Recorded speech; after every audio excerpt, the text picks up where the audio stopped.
It's almost 9 o'clock at night. You've been at this dealership for 3 hours. You haven't eaten, your back hurts, and the guy across from you, your finance manager, slides a paper towards you with one number circled in red, $987 a month. You're not looking at the total price. Nobody does. You're looking at that monthly number, thinking, I can make that work. You sign, and somewhere on the drive home, you feel it. Not excitement, something closer to dread. That feeling is your nervous system doing math your brain refused to do inside that office. Because that $987 a month isn't just a car payment. It is, mathematically, the most effective wealth destruction tool available to the American middle class. And today, I'm going to prove it. My name is Ben, and I've spent way too much time digging through Federal Reserve consumer data and Vanguard retirement studies trying to figure out why people who earn good money never seem to have any money. The data keeps pointing to the same place, the driveway. Let's get into it. 67% of Americans live paycheck to paycheck. And here's what makes that number genuinely disturbing. It includes six-figure earners, people making $100,000, $120,000 a year who cannot absorb a $400 unexpected expense without going into debt. How does that happen? Since 2020, the cost of life in America is up roughly 25%. Groceries, rent, insurance, everything. Wages grew about 10% over the same period. That's a 15-point gap that somebody had to absorb. You did. Your savings account did. Your retirement did. We're all running on a treadmill that got 15% faster, and most of us responded by buying a more expensive treadmill on a payment plan. Which brings me to Jake. Jake is 28, makes $72,000 in logistics. By every external measure, he looks like he's doing fine. And every 6 years, Jake walks into a dealership and trades up to a new truck. Right now, 2024 Chevy Silverado, $987 a month. Add insurance, fuel, and the car wash membership he signed up for without really deciding to. Jake's real transportation cost is $1,400 a month. He thinks of it as $987. Everything else is just bills. Marcus is also 28. Similar field, slightly lower salary at $68,000. He drives a 2019 Toyota Camry he bought used for $14,000. Cash, insurance, gas, maintenance. His total, $340 a month. From the outside, Jake looks like he's winning. 30 years later, Marcus retires with $1.5 million in his Vanguard account. Jake wonders where the money went. Let me show you exactly where it went. The gap between Jake and Marcus is about $1,060 a month. Most people hear that and think, okay, Marcus saves $1,000 a month. Good for him. But that's the wrong frame entirely. That $1,060 invested consistently in a broad index fund at a historically adjusted 7% annual return over 30 years becomes $1.2 million.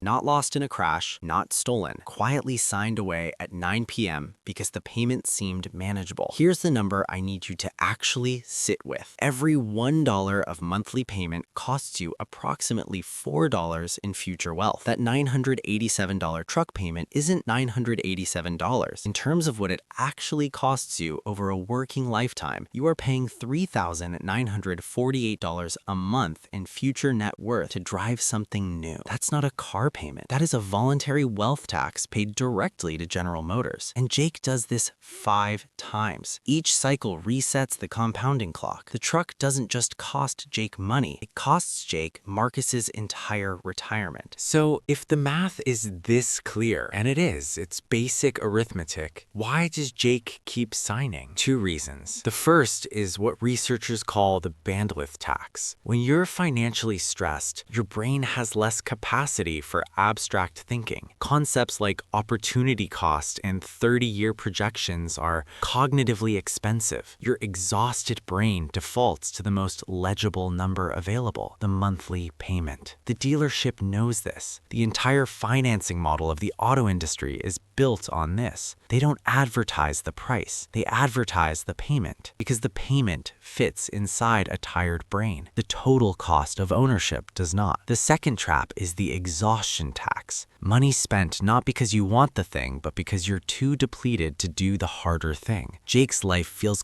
constantly on the edge of out of control. The new truck is the one place he feels ahead. That's not irrational. It's deeply human, but it compounds. The truck raises his financial stress. Higher stress shrinks his decision-making bandwidth. Smaller bandwidth leads to the next exhaustion purchase. It is a loop, and it is a very expensive one. Here's the stat that should reframe everything. 61% of households earning over $250,000 a year drive Toyotas and Hondas. The people who have actually built wealth are not the ones with the loudest driveways. The new truck signals income. Marcus's Camry signals assets. Those are not the same thing. There's a concept called low time preference. It's simple and it's rare. High time preference, I want the reward now. Low time preference, I'll take a worse present for a dramatically better future. Marcus isn't driving the Camry because he can't afford the truck. He drives it because he's decided clearly, without drama, that freedom at 58 is worth more than status at 28. That's the whole secret. It's not complicated, it's just deeply countercultural. Every ad, every feed, every dealership visit pushes you toward now. Building wealth in this environment is a quiet act of rebellion. Marcus isn't impressive at the cookout. He's very impressive the day he stops going to work because he chose to. If you're tired of playing a game that's structurally designed to keep you running in place, hit subscribe. Now, let me give you something you can actually use in the next 30 minutes. Step 1. Find your real number. Payment plus insurance plus fuel plus maintenance. Write it down. Most people have never done this. Most people are shocked. Do it tonight. Step 2. Run the $4 multiplier. Multiply that monthly total by 4. That's your actual cost in future wealth. A $1,200 monthly transportation spend is $4,800 a month in net worth you will never build. This isn't guilt, it's clarity. You can't make a real decision without a real number. Step 3. Find your exit window. Don't make an irrational decision to undo an old one. If you're underwater on your vehicle, map your exit to the end of the current loan. Set a reminder 6 months before payoff. It says one thing: do not go back to the dealership. Step 4. Automate the difference. The moment your transportation cost drops, auto-transfer the difference into a Roth IRA or index fund before it touches your checking account. Automation is the single biggest predictor of long-term investment success. Not timing the market, not stock picking. If it never hits your account, you don't spend it. Jake isn't a bad person. He's a normal person making normal decisions inside a system designed to profit from them. But Marcus is also normal. Same pressures, similar income,